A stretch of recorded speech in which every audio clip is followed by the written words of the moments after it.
We used to come to Joburg to visit, and this was the only city where I saw black successful women driving nice cars. Then I started my own YouTube channel, which at the time people were saying was the fastest growing YouTube channel at the time. I was going through like the comments in your videos, and I was like, these people really love Hlehle. I am like, it's almost like, oh, this hobby can actually make money. I said, maybe. Yeah. That's something I can lead into this. But I really wanted to remove that because it blinded me from the thing that I actually liked, storytelling. Yeah. But also go outside, like talk to people. What are people watching outside of your norm? Yeah. And what you're consuming. And I think I also love watching like smaller content creators because all I gotta say is, are you afraid of starting or are you afraid of being seen?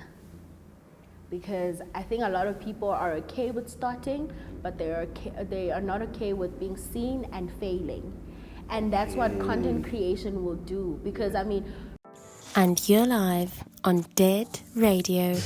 Welcome to another very special episode of deadradio with your boy Ini. And yeah, this is a really, really special one. First one from the store. Please come to 138 Jan Smuts. The store is open Tuesday to Sunday. So yeah, make sure. But we have another very, very special guest. We're going to let her introduce herself. She's actually the first guest at the store. This is monumental. But we're going to let her introduce herself, and then we're going to get into her life story. And you know how we do. Extract the jewels for you guys to use in your everyday life. So, yeah. Hey, first of all, first one, period, in the store. Hi, my name is Hlehle Luphindo. You can call me Hlehle Luphindo. I'm a content creator. I have a YouTube channel. I have 2 podcasts, The Black Sheep and October the Podcast. But I normally just vlog my everyday life, and yeah, I just create content online. I don't know what else I can say about myself, but that's it. Dope. Love that. How are you today? I'm great. I'm actually having a great morning. First guest at the store. Exactly, what do you as think you of the should. store? It's gorgeous. That's why I was asking how much the t-shirts were. Yeah, They said yeah. 2 million. I said, But she got it. AdSense, She definitely don't got make it. that much. But this looks dope. I love the shop. I really do. I'm going to be here back very soon. Yeah. Okay, thanks for joining us. No problem. Thanks for having me. I think let's start your story from the beginning. From the beginning. Where were you born? Where did you grow up? So my mom was born just if you want to start it from the beginning. No, your beginning. Okay, my beginning. Yeah. So I was born in East London. Okay. I was like given birth in East London, but I lived in Queenstown from grade 1 till grade 7, back and forth from East London because my mom resides there. My parents are divorced. Okay. Grade 1 till 7, Queenstown. Then I did half of my high school in East London. Then I moved to Port Elizabeth. Then I finished my high school there. Then I moved to Johannesburg. At VEGA, going to VEGA to do... you went to VEGA. Yes, to do my first year here in Johannesburg. What were you studying specifically? I was studying strategic brand communication. I feel like every hot girl from Joburg studies that. Is that the common? I don't know, hit us up in the comments and tell us, is that the common? Every hot girl. Yeah. But more than anything, I wanted to go into advertising. So I was like, let me get the strat in my line of work and then pursue like going into advertising. But the rest is history because that's not how my life played out eventually. Life always takes turns and you have to be ready for it, right? Yeah, of course. Okay, tell us a little bit about Hlehle as a young girl. What type of young girl were you? Have you always been an extrovert or are you an introvert? Funny enough, I speak about this a lot recently on my channel. People see me and they think like, oh, I've always been like this. Yeah. But I'm actually quite like reserved. Chilled, like reserved. I promise you. The thing is, because of my moving around, I've always had to make friends and I've actually have to talk to people. So I know how to get into spaces and I don't want to say put on a persona of some sort or perform, but in some way, like you kind of have to like play out of who you really are. Yeah. So that taught me a lot. Like you can put me in any space and I will be able to work that room. Like maybe I will be a little bit shy at first, but I'll be able to work that room. But young me, if I'm being honest, like I was a very quiet kid. I stayed in my room. Like even till this day, some people who I grew up with are very shocked on how much I can say. That's interesting. Yeah, like dope. you know that kid that you would forget that they're in the room because they're so quiet. You were that kid. I was that kid. Damn. Compared to my sister who was more outgoing and funny enough, they thought she would be more of what I'm doing right now, like more of the personality. I mean, she has the personality, don't get me wrong, but I think online personalities. Basically, yeah. So yeah, man, I'm very quiet, but I do know how to like conversate with people slowly but surely. Like I came out of my shell and I'm still coming out of my shell. And yeah, I talk, I chill, and I just exist. Okay. I guess, so do you think that the moving around is the thing that helped you like craft this personality that you use for your career right now? For sure. All my life, first of all, my mom's work made us travel throughout the Eastern Cape, plus me moving different schools and having to adjust to different friends and having to make friends. I mean, no one wants to go to school and not like have friends. I've moved probably like 6 schools. So you can imagine the interaction that I had to do in those 6 schools. That's crazy. That builds character. Yeah, it does. It does. That builds character, and that's exactly what it did for me. Whereas in like coming into content creation wasn't too far-fetched for me because it's just another thing where I have to present myself in another, like in a way that people can be entertained. Because I mean, making friends is, in some way you have to be entertaining. True. Are you the funny friend? Are you the advising friend? The quiet friend has 2 friends. Like, that's true. But they're usually never in any trouble. But like, going to 6 schools, you have to talk. Yeah, right? I have to. I have to say something to someone somewhere. Okay. So the end of high school, you're at your 6th school, right? Yeah. The final one. Yeah, final one. What pushed you? What are the things that pushed you to go towards advertising, like, or applying to VEGA? What were like those things? Like, so in my quietness and in my movement, the only comfort I did find in doing things was probably watching things, like watching movies, watching series, watching all these things, and also like watching ads. What's your favorite series of all time? Of all time? Of all time. Or just one of them that you would put up there? I think the introduction of like loving series and movies has to be like Harry Potter. Okay. Yeah. I mean, Gryffindor all day? Or are you Slytherin? Or are you Hufflepuff? Which one? I always thought I was Gryffindor, but now looking back, I might be, what's the green one gonna called? Slytherin. Not Slytherin, no. Is it green or orange? The quiet ones, I think it's Hufflepuff. Yes, I think I'm more of that, but I've done the test before. It says Gryffindor. Okay.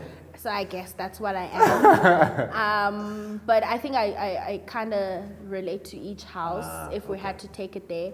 But it's little things like that made me watch ads and all these things. And I remember explaining to my mom the type of person I want to be in the world, like what type of job I'd want. My mom was like, just walk with me. Who are you? Like, when you wake up, or like, what are you doing? Like, what type of environment are you going into?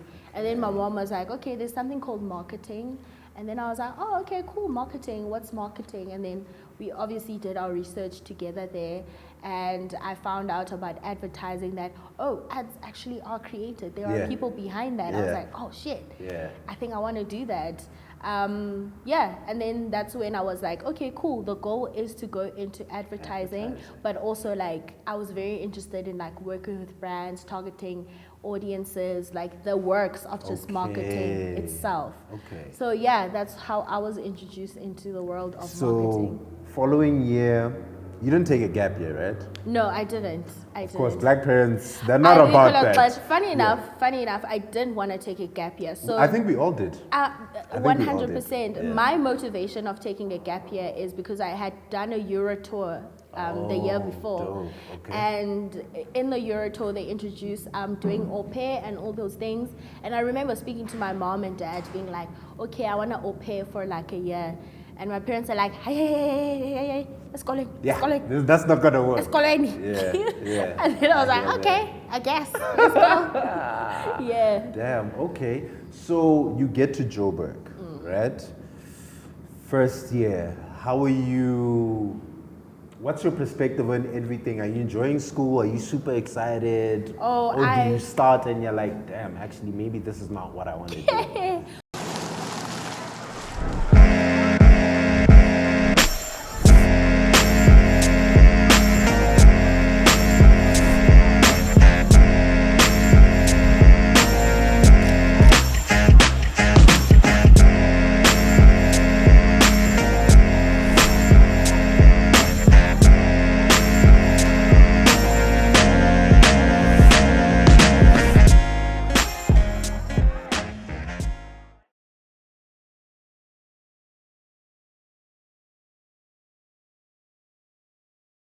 Funny enough, we used to come to Joburg to visit, and this was the only city where I saw black successful women driving nice cars. That is, I actually want to zoom in on that. Like, Yeah.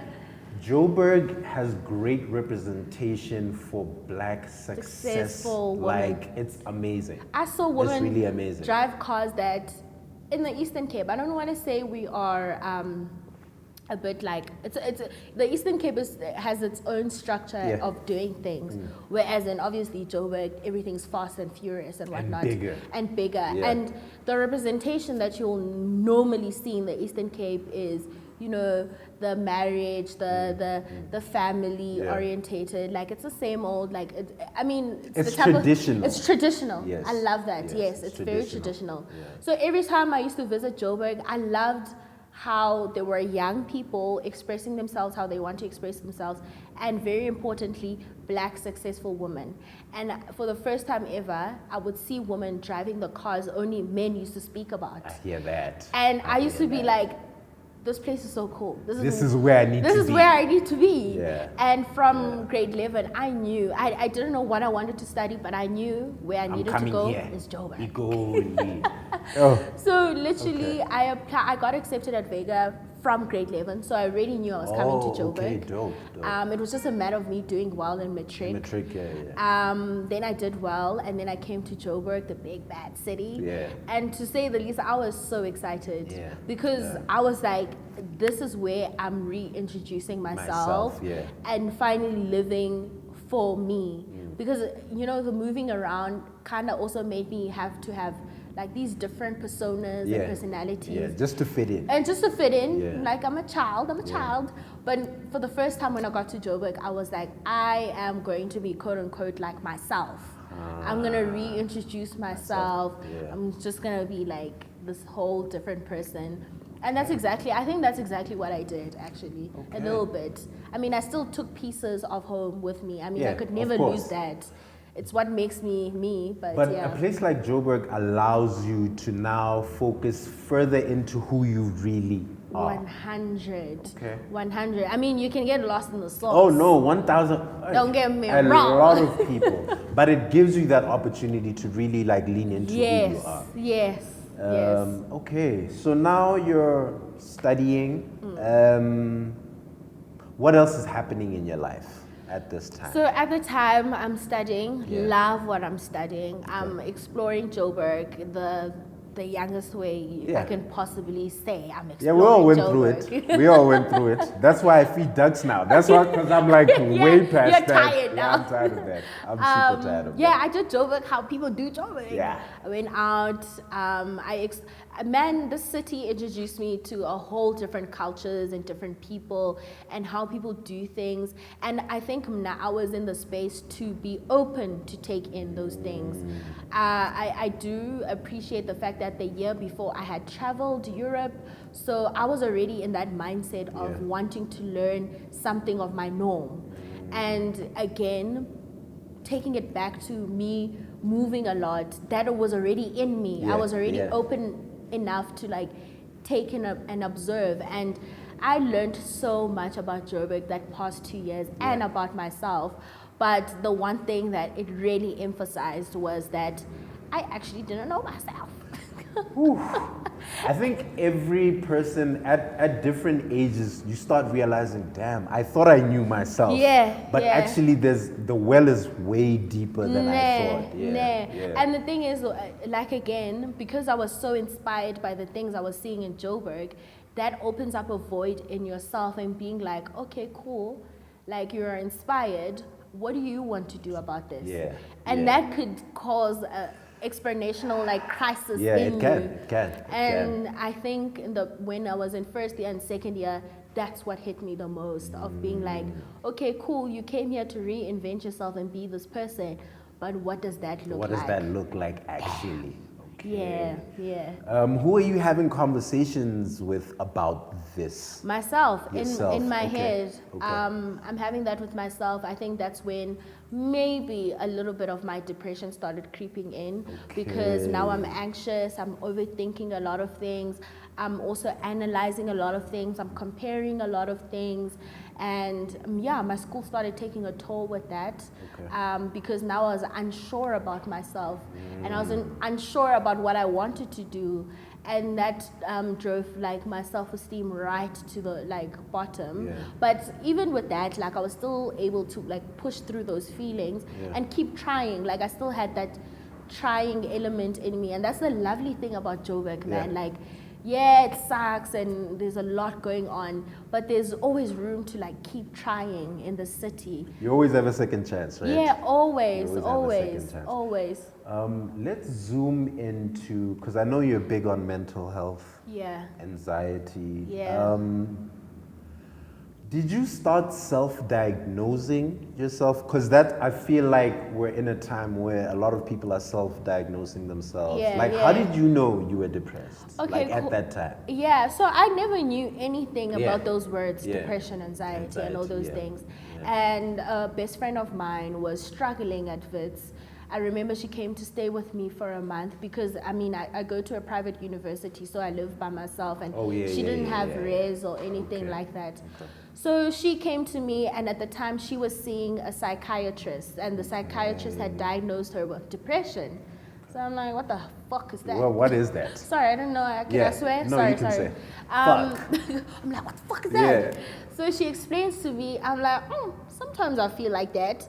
But mine wasn't as heavy as hers at the time. So that was my first introduction of this word, of like depression from her. And then fast forward like a couple of months, my previous partner just started seeing signs from me of acting very depressed, and was like, I think you might be depressed. And I was like, okay, cool. I don't want to go around saying I'm depressed without knowing actually what it is. And also, like, I think it's better like to know than to guess. Then I went to go see a psychiatrist, and I was diagnosed with depression and anxiety at first.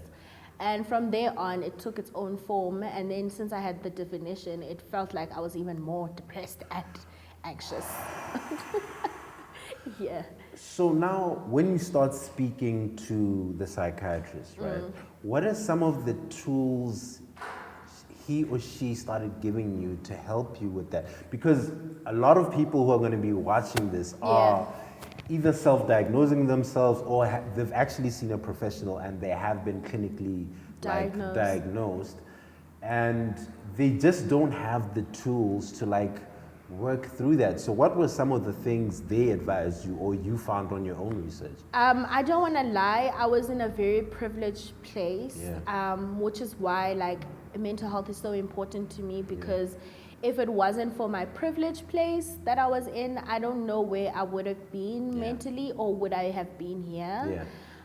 So I was able to do what my therapist suggested that I do, my psychiatrist, which is see a therapist and start talking about the things that I am struggling with. Sorry, what's the difference between a therapist and a psychiatrist? Yeah, a psychiatrist is like a clinical, it's like a clinical doctor who is more who studied more of like your brain chemistry and all of that. So they can write like a script like depression pills and all of those things. And then the therapist is the person you talk to about your life and you not being okay. Okay, I get so it. you to know, like the therapist can say, oh, I can see signs of that you're depressed, but they can't diagnose you because they study just making you feel better. Yeah, so take it like this. A psychiatrist is the doctor and the therapist is the pharmacist. Yes. Now so the doctor sense. diagnoses Makes you, sense. then you go to the pharmacist to get like your pills, which would be therapy now, like where you're talking about everything else. Makes sense. Yeah, Makes sense. so that's exactly like what I did. I went to go see a therapist, then I started talking to my therapist. At this time, I wasn't on the pills or anything. I just knew that I was depressed and I had anxiety. So I started going to therapy and talking through like my pain and all these things. But one thing I do have to say, that's a very big window to open because you will get more depressed and more because you're opening up boxes that you've closed that you need to undo for years. That you need to undo and unpack and understand why you act the way you act or why you feel the way you feel. I get that. Yeah. I really feel like Black people, us as a community, we all have to go and see therapists because we're all suppressing traumas that our parents' trauma, our grandparents' trauma, 100. that they all passed down, and like that way we actually don't have time to deal with it, but we actually all need to make time and go and speak to someone. That's so true. I realize how important mental health is when someone said to me that your ancestors passed down their traumas 1000%. and that's why like when you see someone maybe who is of your color in the streets, you can sympathize with them. It's because of that trauma. So you may have grown up in a privileged home and all these things, and maybe but the feeling of it's still on you. The Black people that you're carrying is still there, you know, in the back of your shoulders. So that's how important it is to have check your mental health. Okay, so let's jump back to school. Second year. Did you actually complete your studies? What happens for you to end up leaving and dropping out? What's going on my mental health started deteriorating. Yes. And not because of my life or anything like that, but more of being depressed and not being motivated to go to school. I had to have that very difficult conversation with my parents to be like, I don't think I can do school anymore. It's either a degree or, not to be morbid, or a coffin. Because at this point, I can't balance both of these feelings. I was very fortunate enough at the time that at this point, like my YouTube channel was picking well, and the YouTube channel that I was doing with my ex-partner was doing well. So I was making money to be able to sustain myself. Because the one thing my parents had said to me when I made that decision, I was get Black parents, but I get just as long as you can afford yourself. They were like, hey man, we sent you to Joburg to go to school. That whatever you want to do, that's on you. And I took that responsibility by the balls. And I was like, okay, cool. Let me push content creation. Let me see what this is about. And how do you then get into the content creation? Like, why did you decide to start a YouTube channel? I always say to people that entering content creation for me was like by mistake. I used to feature at an ex-partner's YouTube channel page. and then people wanted to see me outside of that person. Okay. So in the comments, people were like, "Yo." Yeah, they were like, "Hey, like, what We about actually who like are her." you?" Because Okay. I mean, like when you feature on someone's channel, you probably show it for like 5 minutes to like 2 minutes here and supporting there. cast. You know, Yeah. was supporting cast. Yeah. So now the supporting cast became. People wanted her to be the main cast. Yeah, let's go. And that's when the idea of starting my own YouTube channel came in. Then I started my own YouTube channel, which at the time people were saying was the fastest growing YouTube channel at the time. Damn, that's crazy. What years is this that you started your channel specifically? I think it was 2019. Okay. Yes, Okay. 2019. Yeah, 2019. And before you start that, are you studying YouTube in South Africa? Are you looking at other people's channels? Like, how are you viewing the YouTube space? Or were you just learning from your ex-partners? No. Even outside of him, Yeah. I had already been watching a lot of. I remember the first YouTube channel that I watched was Broke Niggas by on Acadia. Oh, okay, yeah. And I was again that JBER life. I was like, oh man, JBER is so cool, man.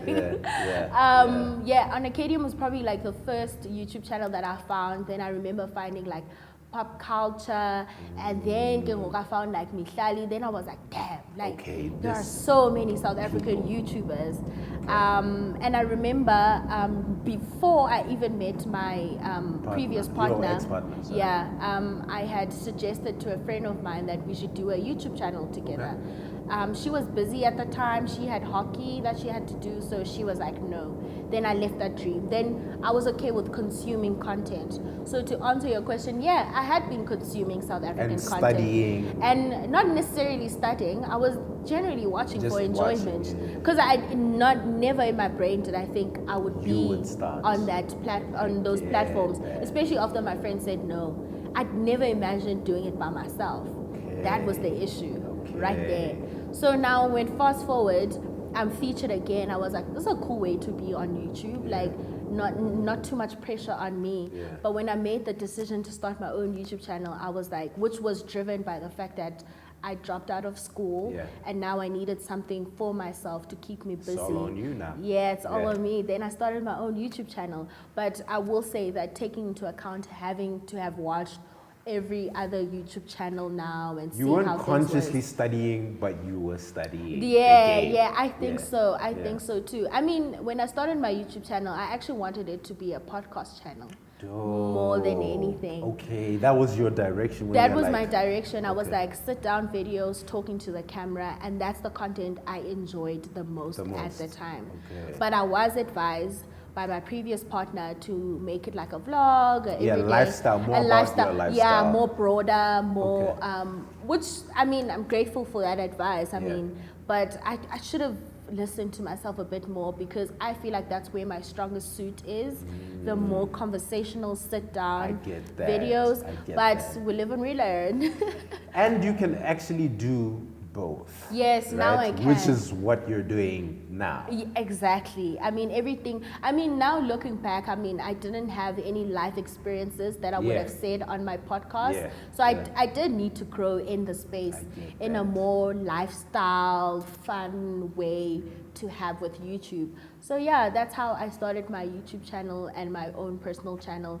And that took off very well, started doing very well because I mean, people were seeing an extension of me outside of the other YouTube channel that I was on. So let me ask, actually, right? Because this is an educational platform, so we always try to lean into like the keys that people use, right? Yeah. How did your YouTube like start gaining subscribers and followers? Like, how did that happen? Did you have a big following from the previous channel you were on? Did you have a big following on Instagram, Twitter? Like, how did that happen? What were the steps that you actually took? I will acknowledge that I had probably built a solid fan base on the previous channel, which was easier for them to follow me to the other platform. I mean, to my own personal platforms. And I think the one thing I took into account with that, again, saying that I wanted to go into advertising, I said, I'm going to tell my story. That's how I took my YouTube channel, literally. I mean, love that. if you go back and you watch that. my vlogs, like my Lali vlogs, and Yeah. that was me telling you a story of my life without having to explain it to you. I think people love that approach, and I think at the time there wasn't a lot of at the time I feel like the content in 2019, okay, was curated. It had to look a certain way, whereas then I came in here and I was like, "Siyaz Lali." I'm showing you going back to the Lalis. I'm showing you like my family. I'm like real life. Yeah, let me show you. Like that was my thing. That's what I missed on watching my YouTubers. I love their content. Everything was curated. There was a topic. It felt like a TV show. I loved that. Don't get me wrong, but I didn't see enough of realness. Yeah, I didn't. I wanted to see. That's where my Lali content came in. But you know what? I'm gonna vlog as Lali. Like make like those are the videos that did well on my channel. Like I think when you're in Joburg, we lose a lot of like what we had back home. Who you really are, like that thing. Yeah. So I did a lot of that, of like, okay, because again, the women on social media were doing makeup, and I wasn't doing makeup. I wasn't a makeup YouTuber. So that's how you distinguished yourself from everyone else. That's literally just telling a story about me. I used to do makeup, don't get me wrong, but I would be like, listen, I'm learning like you. Let's watch a Hlehle tutorial and learn, because I'm also like you. I'm a normal person who's trying to be fabulous, like the people online like you.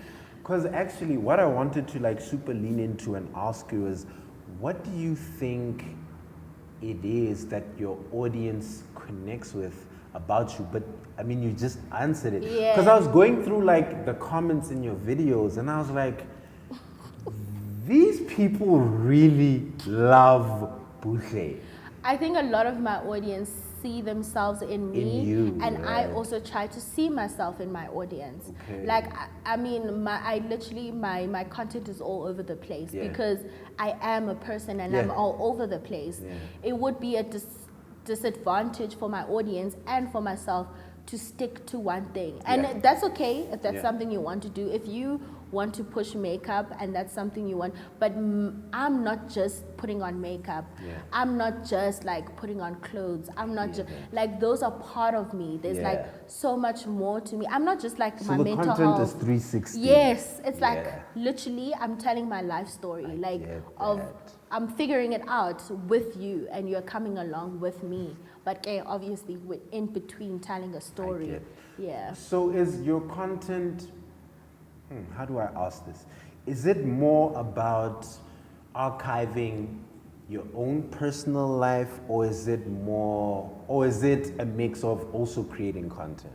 Because that's what it feels like to me. It is. It's a journal. It's basically a journal. It's literally a journal to myself. And I think that's what people didn't understand when I was going through a difficult time and being like, why would you share this?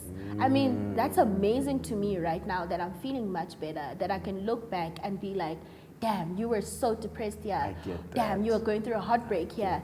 Damn, you were in love here. You can actually see Bona, there's just so many layers to me that you can find on my YouTube channel. And for someone else, I completely get, like, it's a lot. It really, no one would want to be that vulnerable online. But for me, it's a prize, because I can look back and be like, you know what, like, you've grown. Like, there's evidence that you are growing and you have grown. So that's literally how I take my YouTube channel. It's a diary to me. I mean, the comments suck because no one will ever receive you positively the way you're trying to perceive yourself. But at the same time, like, content creation is not for them, but mostly for me. For you. That's really the vibe that I get from, like, your content. When was the first time you actually made any form of money from content creation, and how did that feel? I think my first brand, anything was, we were working on a campaign with a previous partner of mine, and he basically paid me, oh shame, one batal.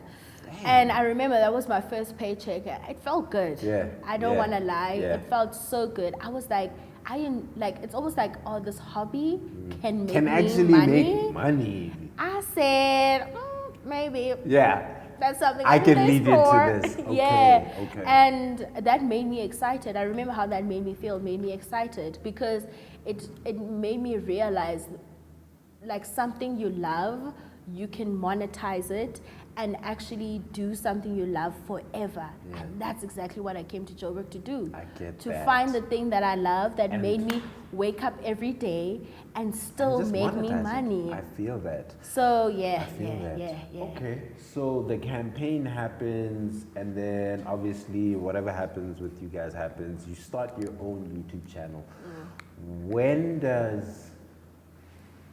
When does the first Google AdSense check come? Is that the first check that you get from your YouTube channel, or is it you working with a brand? It's literally working with a brand. Okay. I think I never saw YouTube, the platform, giving me money. Okay. Till this day, like, Okay. I'm also shocked when I get AdSense Yeah, because Google AdSense. it's not what I'm aiming for my content to do online to make me money, because I understand how the AdSense thing works. It's about how many people watch and all these Views, little views and the comments. subscribing Yeah. and all these things. And I wanted to remove that idea in my your brain. yeah. Because what that tends to do is you start listening to people, which is what was happening Yeah, to we're you literally guys now. talking about it before Because we you're trying to started. reach a wider audience, Yeah. which fair. I mean, no one wants to create something and no one is interested in. But now what that tends to do, it takes away from the actual goal of what you were trying to do on your The page. content. The content. Yes. And for me, the content was important than the money. Okay. The money was a bonus. Yeah, it's just a plus. It's just a plus. Yeah. Because again, this is an open diary to myself. Get that. So I'm that. striving more for brand deals, Okay. because then it means a brand has been listening to my story and feels like there's something in there that And there's aligns. synergy. Yes. Yeah. Whereas then for me, AdSense, it feels more of like I'm trying to convince people that this content get bangs. you. When I already know it bangs. I So get you. I I don't get mind you. if people don't subscribe or don't watch, but the people who watch and subscribe, that's who I'm catering for. I get that. And that's enough for me. Damn. So in terms of making money with brands, right? Do you approach brands? Do brands hit you up? Is it a bit of both? Because people out there who are watching this are going to be like, okay, there's Google AdSense and then there's brands. But then brands, do you need to have a huge following? Like, how does it actually work? Yeah, I mean, I have approached brands before. Okay. I was fortunate enough to take in what I had studied, which was brand communication. Yeah, The little that I had studied. Oh no, everything adds up. Everything Yeah. compounds. In life, everything compounds. Literally. So I was able to write like my own campaigns, do the research, do the strat work behind. Okay. So I was able to implement that and approach brands.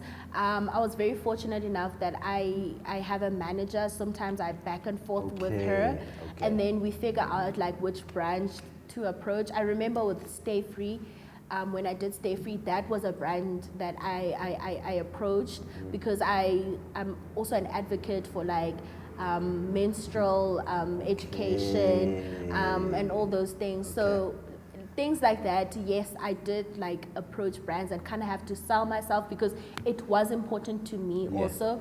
But I will be like very dishonest if I don't say that a lot of the times I get approached by brands. I'm very fortunate. But I do feel like there is a platform there for you to approach brands. Brands sometimes don't even know how they can work with influencers. True, so when you can show them and be like, listen, this is the way we can Go go knock about on their it. door. Yeah, I think there's something to be said there. So I'm doing a lot of that now because I have projects that I would love for them to be, involved in. But yeah, mostly when it comes to brands, I get approached a lot of the times. Yeah. Okay. So now the content is moving, you're getting subscribers, your channel is growing. Yeah. When does the October podcast happen, and why the October? Were you born in October? Like, why the name? Okay, cool. So And what's the direction of that?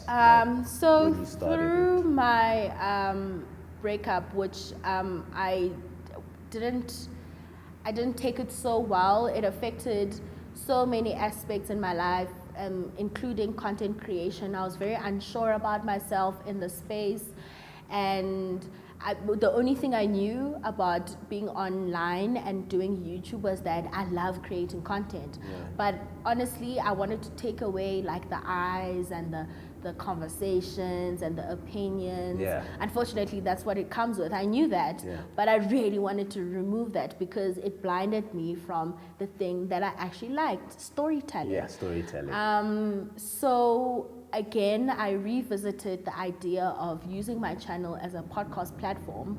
And I remember feeling like I don't have the strength to do it by myself. But I would need like a co-host, Yeah. someone who got me, someone who had the same sense of humor as Yeah, me, yeah. someone who's very similar to me but very different from me. I had approached a couple of friends with this idea, but I don't feel like a lot of people understood the idea of what I was trying to push. And I chilled with it for a while. Luckily for me, a good friend of mine came back into my life. Okay. And we started Okay. talking, just general talking, catching Yeah. up.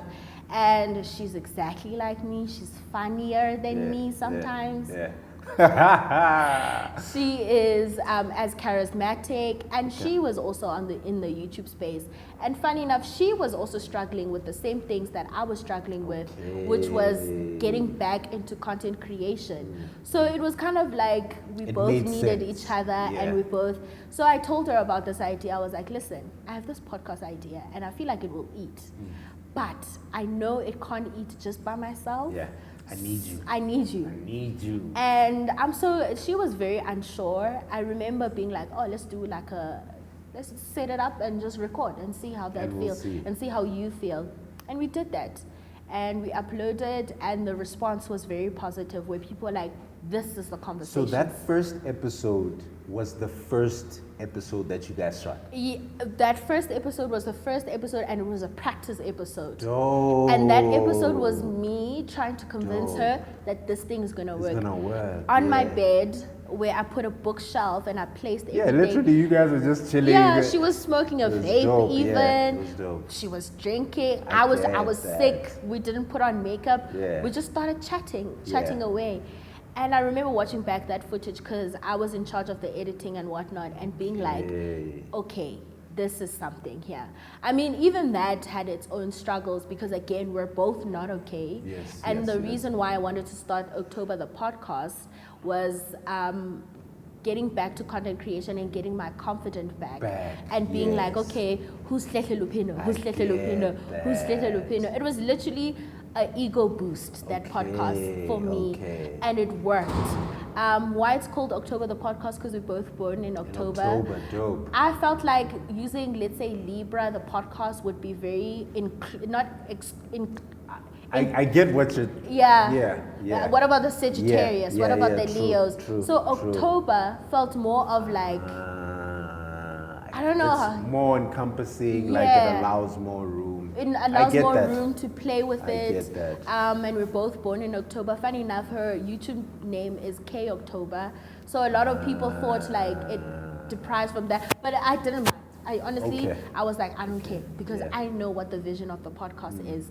And then October the podcast came to life, and that has been my baby. That has been Okay. my joy of coming Okay. back to content creation. Yeah. So much so that October the podcast gave birth.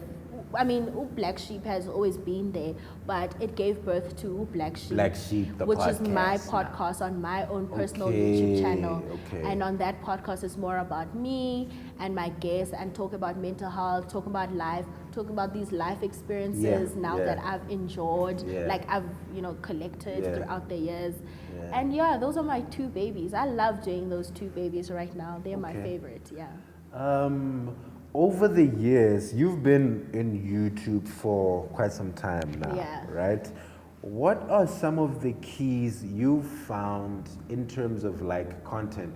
Obviously, there's stuff that we all know, like consistency, Yeah. right? But then when you watch someone like Mr. Beast, he'll talk about like the thumbnails, like there's actually other elements that need to go into like planning your content. So what are some of the keys you've noticed about creating content on YouTube? Yeah, I don't want to say what everyone will probably say, because like you said, it's the consistency. I think we've heard that a lot, About and YouTube, yeah. that is true. Like, people are not saying that out of their ass. They think that's the right thing to say, but that's literally the right thing to say. The consistency, the thumbnails, and the taggings and the words. But I also think another element is being on the ground and being with the people and listening to what the conversations are. Because what tends to happen a lot of the times when you're creating content, you're consuming the same, you're doing the same type of content, and unfortunately, like, that's probably what people want to see, maybe, but also go outside, like, talk to people. What are people watching outside of your norm? Yeah. And what you're consuming. And I think I also love watching like smaller content creators, because I mean, when you're a smaller content creator, you're hungry. And you have more freedom. And like, you have more freedom, Yeah, more wiggle yeah, room, more. yeah. And I love watching like small YouTubers like that, because I mean, it makes me so happy, because there's no faking it. Yeah. I don't know, there's a part when you get to having big numbers, which I'm very guilty of, Yeah. where you care about brands, you care about what people, so that tends to restrict you a Yeah. lot, because I mean, you don't want to be cancelled. Yeah, true, But true, now true, what it's done, true. it's lost the like the Yeah. weight of the Yeah. content of what it used to be. Yeah. I remember, man, watching on Acadium, he had this show where he had guests coming in where they would be rolling a blunt and Yeah. just talking about Yeah. that. I was Yeah. like, this is amazing. Yo, we need more of that. I won't lie. We need I more thought of that that. was so yeah. cool. Like, yeah. it's little things yeah. like that. Yeah. I even found like these other YouTubers from Port Elizabeth, like bahlale edwesi, like they just record in the back of their room with their friends, and they talking about their life stories like ekasi. And Yeah. I was like, Amazing. this yeah. shit Amazing. bangs. I get But now that. what tends to happen is that we're watching a lot of the same type of content, and it's all structured, and it's all saying the right thing, saying the wrong thing, Yeah. wanting to be Yeah. cancelled. Yeah. And when I found those guys, I remember thinking, like, you can tell, man, they're learning and unlearning, but in their own way. I get Like they that. are I they get are that. smart, and there's a conversation get there, that. but they're not going to use the big lingos that Yes, everyone yes, is using on the yes, internet. yes, They're going to use yes. the everyday lingos Yes, that people yes. are using. And that's what people relate to. Like, people, I won't lie, like, because I've watched how the power has shifted from like mainstream media to like how the internet has completely changed everything, right? yeah. And now how podcasters are like some of the biggest figures just in society. Yeah. And that's because people are tired of like the curated, like the prim and proper. prim and proper. People just want stories from real people. Fair. That's Like, it. because even if you think about how like George got big, Yeah, like yeah, it was just yeah, like a force yeah. though, like getting it Literally, like literally. and I mean, not to take away from his content or anything. I mean, he's grown. He's like Yeah. a completely different person, and obviously his content is going to be different. But like, let's bring it back to Yeah, that, like yeah. to those The realness. conversations. People just want realness, like Yeah. something I can almost touch. relate to Yeah, also, relate like to. I know, like if we're talking about Tikota, like someone knows next door, Yeah. like they get, and Yeah. to watch online someone else relating like that. And I think TikTok, that's what they're doing very well, because now people are vlogging like in their natural habitat. literally. And that's the Literally. content you're gonna get. Yeah, So yeah. you can tell people are hungry for that content Yeah, again, yeah. where it's not prim and proper anymore. Because I mean, we still need the prim and proper. Now we need both. Like, we need both. we I won't lie. definitely We need a bit of both. Yeah. Okay. Who are some YouTubers that you really like, enjoy, like, or want to even shout out, like? Yo, And a you're second putting me on the part. spot. How competitive is the YouTube space in South Africa? Like, I know everyone gets along, but like, there has to be competition. I think, personally, look at me. Say this. I think YouTuber influencers are probably the most chilled influencers you'll ever get. I get that. Because YouTube influencers know how much work goes into content creation. Whereas not to minimize the other platforms, like obviously there's still some work to be done there. Like you still have to put in the work. But with YouTubing, it's the setting up of cameras, it's a lot. It's the lighting, it's the editing, the editing of it's the a production company. And Tina, we respect each other because we know the amount of work you've put into that. Whereas then, unfortunately, with the other platforms, with Twitter, you just need to have fingers. That's all. And talk the best shit. With Instagram, you just have to have a dope-ass picture, that's also difficult, but I mean... Come on. With TikTok, which would probably be the closest to YouTube, also that's like... It's your phone. That's quick. Whereas with YouTube, there's just so many walking elements around it. So the competitiveness of YouTube, I don't think it's hardly there. A lot of us like respect each other because we know the amount of work that's put into there. Competitiveness wise, I don't think there's a lot. A lot of people are lazy to do YouTube because again, it's a lot of work. It's all, yo guys, before you start your YouTube channel, think about it again. It's not easy. And I used to hate when people would be like, you just need to just pick up your camera. I'm like, nah, you guys are lying to these kids. It's actually way more than that. There's so much more to that. But the space itself has become very competitive because there's more people being introduced. We have more influencers. We have more like young people. I mean, young people know how to work technology faster than me. There are like, I'm still young. 8-year-olds who have YouTube channels right now. My brother figured out TikTok so quickly, and he's like in grade 9, and I'm still trying to figure it out. I was like, oh my god. So I think there's more people coming into the space, and because of pioneers like Wasabi, Pop Culture, and on Acadium, and Hlehle Luphindo, who came into and showed us that like you can make money from content creation. So there's a more higher demand of like people doing more work on YouTube because they know that there is a chance of them getting paid. I don't know how to decipher between like who's an influencer or not. I feel like everyone is an influencer now. I get that. Okay. Damn, YouTube is such an interesting like space, and there's so many like directions that we can take it.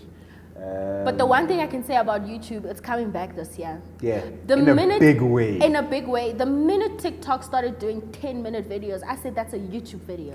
And that shows the longevity of YouTube and how long it's going to exist. People love long-form content. And I know because of COVID and all those things, we were like doing short-form content, quick. But people love long format. I mean, people will always watch movies, people will always watch series, and people will always watch YouTube. I feel like a lot of more people should go back to YouTube. YouTube is starting to be fun again. Let's make YouTube fun again. Hashtag let's make YouTube fun again. I love that. For sure. So there's a thing that I always talk to every guest about, right? I call it the evolution of dreams, right? So basically, you had the dream to go work in advertising, right? Which led you to VEGA, which then you met your partner. You were on his YouTube channel, started your YouTube channel, started 2 podcasts, right? Your dream has been constantly evolving. What's a new dream that Hlehle has today that she didn't have a year ago, 2 years ago, or 2019 when you started? It's that same dream. It's that same dream of going into advertising. Because I mean, content creation kind of like move away from my dream, being like, okay, cool. But it also introduced me to my dream because I feel like content creation is that. Yes, it is. It is some form of advertising. It is some form of. But now what that has done, now that I'm feeling better and all these things, it's solidified my dream of going into advertising. And a part of me feels like maybe if I continue content creation and creating projects and being more serious about creating projects, will lead to this dream, which is exactly why, another reason why I went back to school, being like, okay, cool, let me back up my dream with a degree. With the paper and the knowledge. Yeah, really. And the knowledge. Because, I mean, even the little knowledge that I had gotten from VEGA got me somewhere. Look at what it did for you. Yeah. But now imagine if you like double down. You know, like if I put in the work, man, and I the credits where I get that. The thing is, I also don't want to go into those spaces and someone doubts my talent.